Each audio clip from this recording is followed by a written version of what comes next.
Faculty అందరూ అక్కడ localites అండి? జార్జియా యూనివర్సిటీస్‌లో ఫ్యాకల్టీ అందరూ? మేడం ఇప్పుడు మనం చేసే యూనివర్సిటీస్ యొక్క ఫ్యాకల్టీ అందరూ కూడాను 60-70% ఆఫ్ ద ప్రొఫెసర్స్ వాళ్ళొచ్చేసి ఆల్రెడీ యూఎస్ఎంఎల్‌ని క్రాక్ చేసిన ఫ్యాకల్టీ మన యూనివర్సిటీస్‌లో ఉన్నారు మేడం. ఓహ్! యూరోపియన్ ఫ్యాకల్టీ ఉంది, యూఎస్ ఫ్యాకల్టీ ఉంది, యూకే ఫ్యాకల్టీ వాళ్ళున్నారు. అలా మనకు different countries around of about 52 countries maybe 52 అంటే మేము యూనివర్సిటీస్ అన్ని చూస్తున్నప్పుడు అరౌండ్ ఒక 50 దేశాల నుంచి మనకు ప్రొఫెసర్స్ అండ్ డాక్టర్స్ అందుబాటులో ఉన్నారు madam. In right. Campus that is amazing అండి అసలు. ఎగ్జామ్ సిస్టమ్ ఎలా అండి? సెమిస్టరా?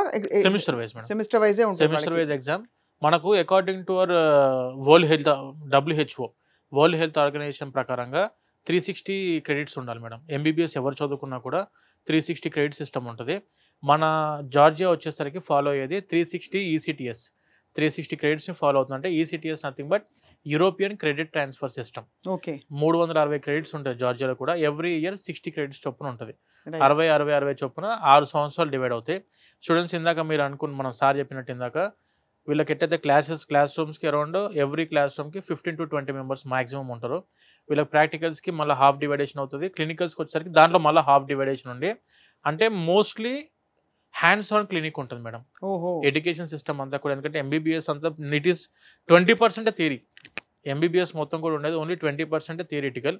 80% ప్యూర్లీ క్లినికల్ సబ్జెక్ట్స్ ఇవన్నీ కూడాను. రైట్. ఇప్పుడు మనకి ఇండియాలో ఇంతకుముందు మన ఎన్ఎంసీ ఇచ్చిన గెజెట్‌లో చెక్ చేసుకున్నా కూడాను 80% క్లినికల్ సబ్జెక్ట్స్ ఉన్నాయి. లైక్ మనకి జనరల్ మెడిసిన్ తీసుకోండి, కమ్యూనిటీ మెడిసిన్, అనస్థీషియా, గైనకాలజీ, ఒబెస్టిక్స్ ఇట్లా ఏ సబ్జెక్ట్ అయినా కూడా ప్యూర్లీ క్లినికల్ బేస్ ఉండాల్సి ఉంటుంది ఎంబీబీఎస్‌కి. రైట్. జార్జియాలో వచ్చేసరికి స్టూడెంట్స్ ఏ సబ్జెక్టు ఏ రోజు చదువుకున్నారో అదే రోజు వాళ్ళు దాని మీద క్లినికల్స్ కూడా కంప్లీట్ చేసుకోవడానికి ఆపర్చునిటీ ఉంది. ఆఫ్‌కోర్స్ వీటన్నిటికి అతీతంగా దాని వైడ్ యాక్సెప్టెన్స్ ఈ అవును. డిగ్రీది. That's Yes, more madam. Important. Correct, because madam. Course curriculum ఎలా ఉన్నా ఫైనలీ అవును. వాళ్ళకి డిగ్రీ యాక్సెప్టెడా కాదా? మీరనేది భారతదేశంలో నీట్ క్వాలిఫైయర్ రాసేయాలి. అక్కడ యూఎస్ఎంఎల్‌కి వెళ్ళేవాళ్ళు వెళ్తారు. లేదు పీజీ చేసుకుని అక్కడక్కడే జార్జియా యూనివర్సిటీ ఎంబీబీఎస్ యాక్సెప్ట్ చేసే వాళ్ళకి they will practice in those countries. అవునండి. అలాంటి అండ్ వెసులుబాటు ఉంటుంది. జార్జియా కంట్రీ యొక్క డిగ్రీ అనేది వరల్డ్‌లో చాలా పవర్ఫుల్ డిగ్రీ.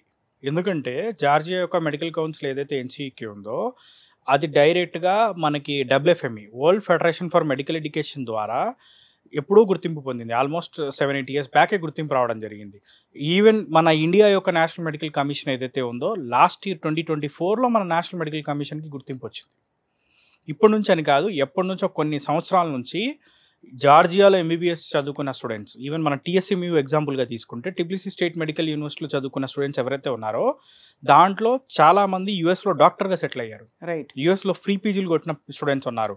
ఈవెన్ మన కెన్వాకర్ ఇంటర్నేషనల్ యూనివర్సిటీ నుంచి కూడా వెళ్ళి క్లినికల్ అబ్జర్వేషన్ చేసిన స్టూడెంట్స్ చాలామంది ఉన్నారు. మన తెలుగు స్టూడెంట్స్ ఉన్నారు. అమేజింగ్ కదా అసలు చాలా. ఎందుకంటే ఆ యూఎస్లో ప్రపంచంలో ఫ్రీగా పీజీ అందించే కంట్రీ యూఎస్. అది సో అక్కడ యూఎస్లో ఫ్రీ పీజీయే కాకుండా వాళ్ళకి నెలకి ఆల్మోస్ట్ $5,000 to $6,000 అనేది స్టే ఫండ్ కూడా రావడం జరుగుతుంది. సో అట్లాంటి ఆప్షన్ ఉన్న కంట్రీ యూఎస్ కాబట్టి వాళ్ళకి డే 1 నుంచే కెన్వాకర్ ఇంటర్నేషనల్ యూనివర్సిటీలో USMLE యొక్క ప్రిపరేషన్ ఇస్తున్నారు. అంటే ఎంబీబీఎస్లో ఉండగానే పీజీ సీట్ అనేది వాళ్ళ చేతిలో ఉంటుంది.